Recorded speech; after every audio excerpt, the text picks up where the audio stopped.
Esse é um trabalho desenvolvido na Universidade Federal do Tocantins, no curso de Ciência da Computação, matéria de Introdução à Ciência da Computação, turma B, orientado pelo professor Marcos Railan.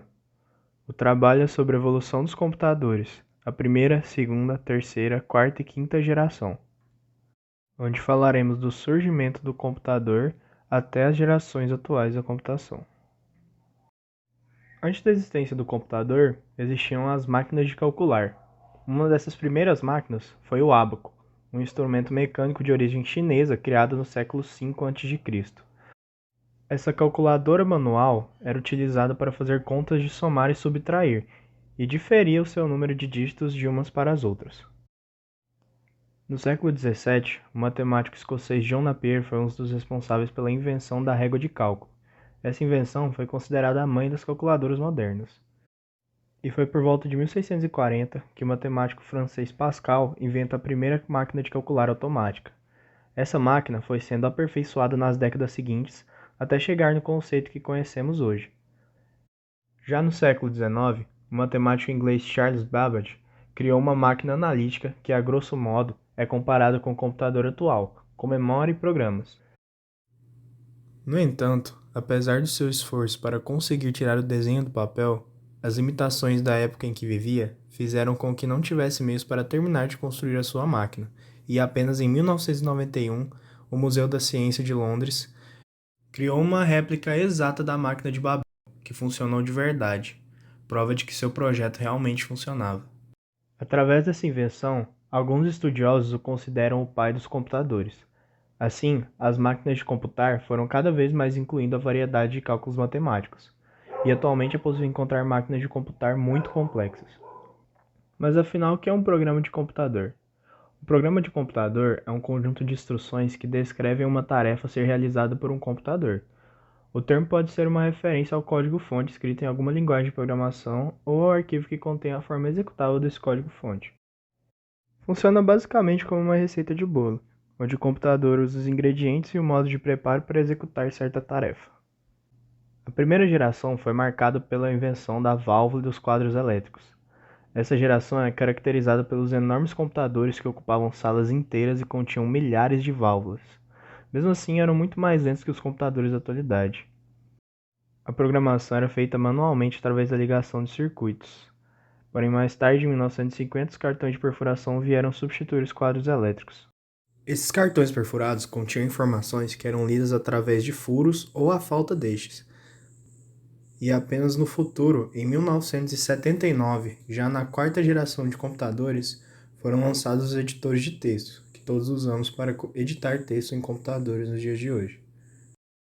As válvulas usadas nos computadores eram basicamente tubos de vidro, tornando-as muito parecidas com lâmpadas fechadas, mas sem ar no seu interior, criando um ambiente fechado a vácuo que continha eletrodos, cuja finalidade era controlar o fluxo de elétrons. Eram muito úteis e fáceis de usar, por exemplo em rádios, pois não necessitavam de muitas, mas nos computadores era necessário ter milhares delas, que era uma grande desvantagem em termos de custo e espaço.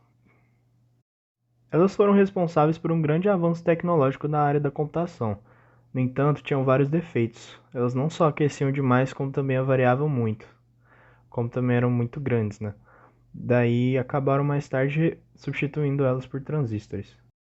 O ENIAC começou a ser desenvolvido em 1943 durante a Segunda Guerra Mundial e é considerado o primeiro computador digital eletrônico de grande escala. O objetivo pelo que esse computador foi construído foi para executar cálculos militares de forma mais rápida. No entanto, apenas se tornou funcional após o final da guerra. O computador continha cerca de 17.000 válvulas e era controlado através de cartões perfurados. Para controlar esse computador, era preciso conectar fios, relés e sequências de chave para que se determinasse a tarefa a ser executada. A cada tarefa diferente, o processo deveria ser refeito.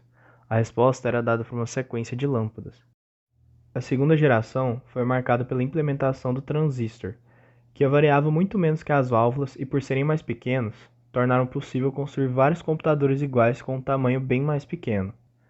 Nessa geração é feita uma distinção mais clara das funções das pessoas que trabalhavam com os computadores, diferenciando designers de programadores, de operadores, etc. Além disso, os computadores tornaram-se mais focados em cálculos científicos e de engenharia, como equações diferenciais e logarítmicas. O transistor é um componente eletrônico que começou a popularizar-se na década de 1950, tendo sido o principal responsável pela revolução da eletrônica na década de 1960, e tinha como funções principais ligar e desligar sinais elétricos. A grande vantagem dos transistores em relação às válvulas é o fato de não precisarem de calor, logo variam muito menos e são muito mais rápidas. Isso foi demonstrado em 1958, quando se desenvolveu o primeiro circuito integrado, consistindo de um transistor, 3 resistores e um capacitor, implementando um oscilador simples. A partir daí, via-se a possibilidade de criação de circuitos mais pequenos e mais complexos, utilizando a integração de componentes. Assim, o transistor tornou-se uma das maiores invenções da história moderna, tendo tornado possível a revolução dos computadores e equipamentos eletrônicos.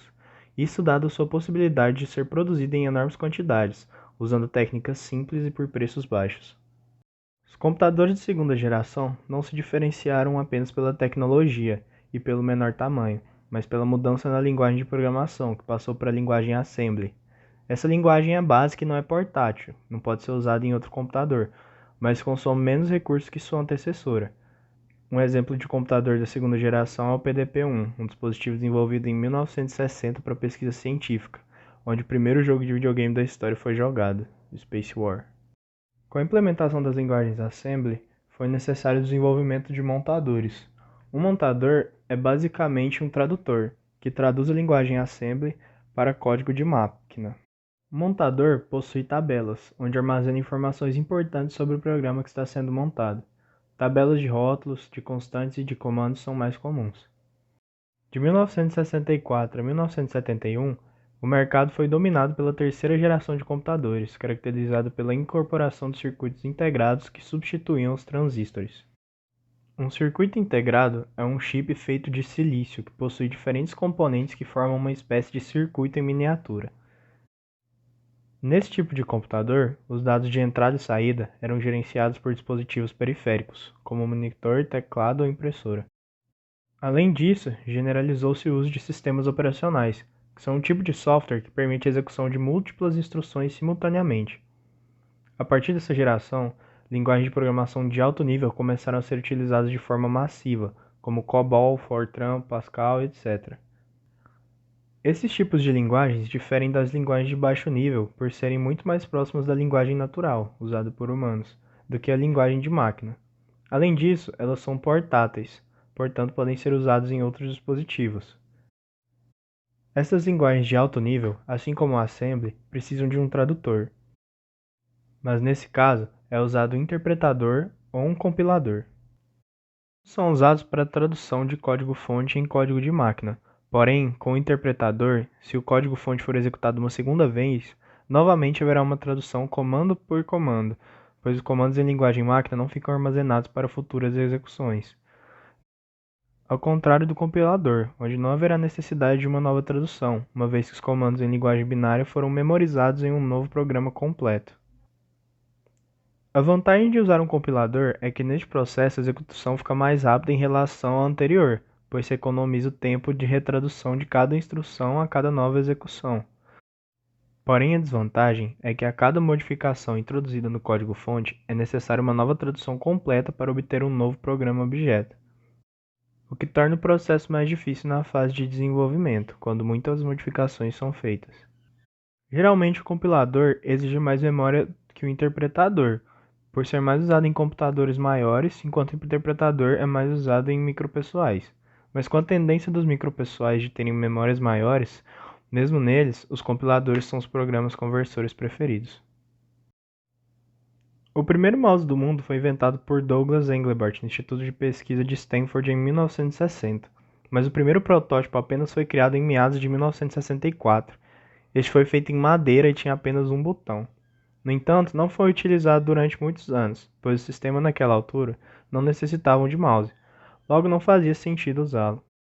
Foi apenas em 1983 que a Apple e mais tarde a Microsoft o introduziram como um dispositivo apontador, e desde então, o mouse de computador tornou-se cada vez mais popular e fundamental no uso dos computadores. O Intel 4004 foi criado em 1971 e foi o primeiro microchip com 4 bits da história, completamente integrado num chip simples a ser comercializado. Embora projetado originalmente para ser um componente de calculadora, o 4004 logo encontrou muitos usos. A Intel iniciou um processo que logo fez alguns outros fabricantes de chips a embarcarem em projetos para desenvolverem firmemente os microchips mais capazes, o que gerou a tendência que criou as indústrias multibilionárias dos microchips e dos multiprocessadores atuais. A partir de 1971, os computadores deixaram de funcionar com os circuitos integrados e incorporaram os microprocessadores.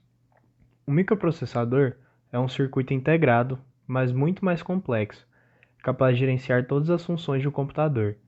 É por isso que também é conhecido como Unidade Central de Processamento, ou CPU.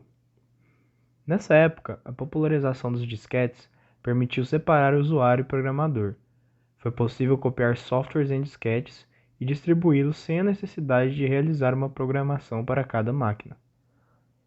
A quarta geração de computadores foi caracterizada também por incluir dois tipos de memória: a memória RAM, que armazena os dados do programa temporariamente enquanto o computador ainda está ligado, e a memória ROM, que armazena os dados do programa permanentemente. Esses computadores usam linguagem de programação de alto nível, JavaScript, Python ou Java. E a entrada e saída dos dados são feitas através de dispositivos periféricos como teclado, scanner, monitor. Além disso, seu tamanho e diminuição dos custos de produção fizeram com que esse tipo de computador fosse vendido em massa. O IBM PC, ou IBM 5150, foi lançado em agosto de 1981 e desenvolvido por uma equipe de engenheiros e projetistas sob a direção da IBM, na Flórida. Apesar de não ser barato, era confiável, tornando-o bastante popular na altura. O projeto da IBM tinha como principal objetivo construir um computador o mais rapidamente possível para fazer concorrência no mercado. Assim, eles começaram por procurar quais as peças mais fáceis de encontrar no mercado, então optaram por uma arquitetura aberta, para que os outros fabricantes pudessem produzir e vender máquinas compatíveis. Para isso, as especificações da BIOS foram publicadas. Com isso, a IBM esperava manter a sua posição no mercado ao cobrar pelo licenciamento da BIOS e mantendo-se à frente. No entanto, para azar da IBM, outros fabricantes rapidamente desenvolveram as suas próprias versões da BIOS através da engenharia reversa, e com isso já não precisavam pagar os direitos de autor à IBM. A quinta geração de computadores é composta por todos os dispositivos já criados ou em processo de criação que incorporam tecnologias como inteligência artificial, computação quântica ou nanotecnologia. A inteligência artificial permite aos computadores reconhecer e aprender a linguagem humana de forma autônoma, sem a intervenção do usuário. A incorporação da tecnologia quântica permitiria aos computadores trabalhar com enormes quantidades de dados que ainda não são possíveis de processar. Já a nanotecnologia favorece a criação de componentes cada vez menores com maior capacidade de processamento e armazenamento. A quinta geração de computadores é portátil e se caracteriza pelo fato de que a entrada e saída de dados podem ser feitas a partir do hardware, mas também a partir do reconhecimento de voz ou facial.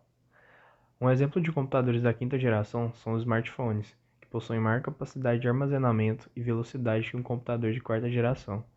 Além disso, são pequenos, têm ligação à internet e reconhecem a linguagem natural e as expressões faciais. A quinta geração também é marcada pelos computadores invisíveis. Os computadores invisíveis são todos os eletrônicos com um computador embutido nele que comanda e programa todas as ações dos mesmos, como por exemplo os smartwatches. Estes estão cada vez mais populares dia após dia e cada vez mais espalhados ao nosso redor. Um PDA é um dispositivo móvel inventado em 1984. No entanto, o termo apenas começou a ser utilizado a partir de 1997, quando surgiu o primeiro PDA da Apple, o Apple Newton.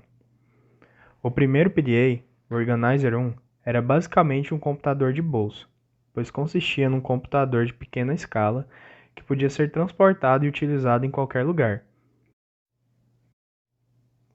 Era caracterizado por uma pequena tela, um pequeno teclado, calculadora, relógio e a inexistência de sistema operacional. O primeiro conceito que combinava telefones com computadores foi criado em 1909. No entanto, Apenas em 1974 foi criado o primeiro protótipo. Além disso, em 1984, houve também a invenção do PDA, que apesar de não ter nenhuma ligação aos telefones, tornou-se muito popular na altura, o que influenciou a criar aquilo que viria a ser o primeiro smartphone. O primeiro smartphone da história foi o IBM Simon, lançado em 1993.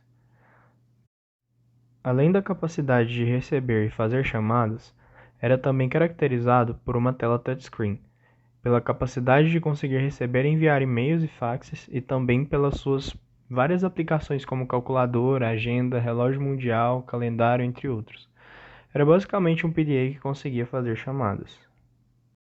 Essas foram as 5 gerações de computadores. Espero que o trabalho tenha sido conciso e bem explicado. Muito obrigado.